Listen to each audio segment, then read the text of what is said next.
तुम्हें south Africa का president पता है? हाँ, सिंगापुर का प्रेसिडेंट पता है? हाँ, चाइना का प्रेसिडेंट?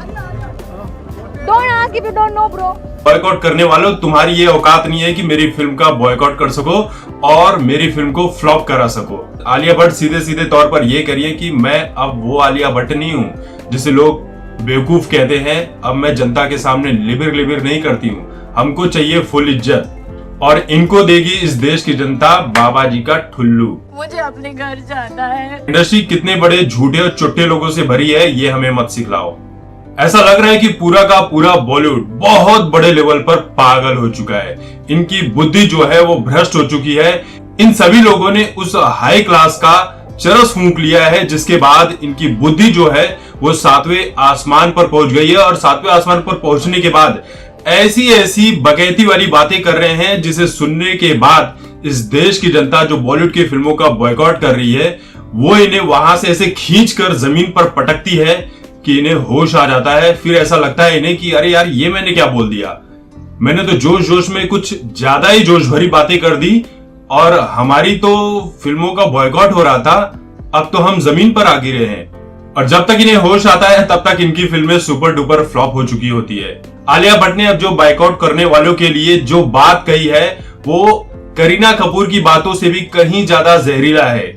सीधे सीधे तौर पर यह कह दिया है कि बॉयकॉट करने वालों, तुम्हारी ये औकात नहीं है कि मेरी फिल्म का बॉयकॉट कर सको और मेरी फिल्म को फ्लॉप करा सको। आलिया भट्ट ने कहा है कि मैं अपनी फिल्मों का बचाव नहीं करूंगी। अगर आपको मेरी फिल्में पसंद नहीं है तो मेरी फिल्में मत देखो, सिनेमा घरों में मत जाओ। लोगों को कुछ न कुछ बकवास बातें करनी रहती है और लोग करते हैं।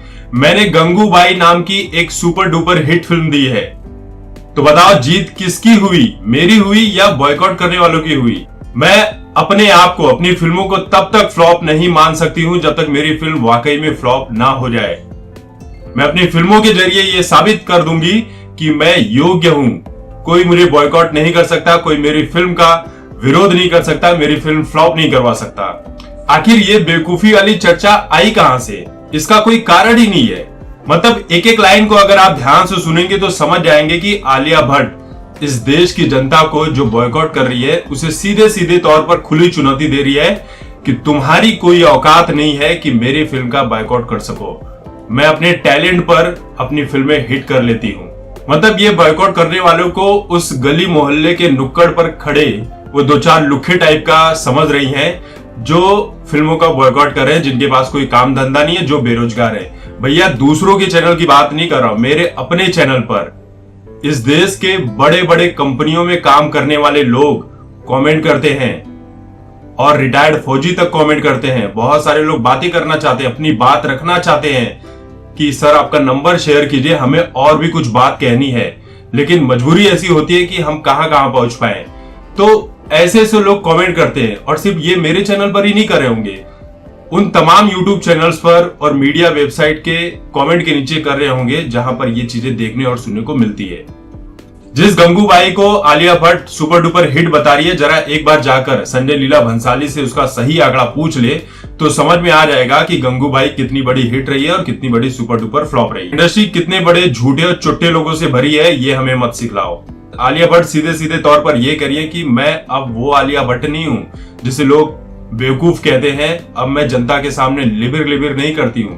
हमको चाहिए फुल इज्जत और इनको देगी इस देश की जनता बाबा जी का ठुल्लू। ब्रह्मास्त्र को 3 पार्ट में निकालने की प्लानिंग है ना।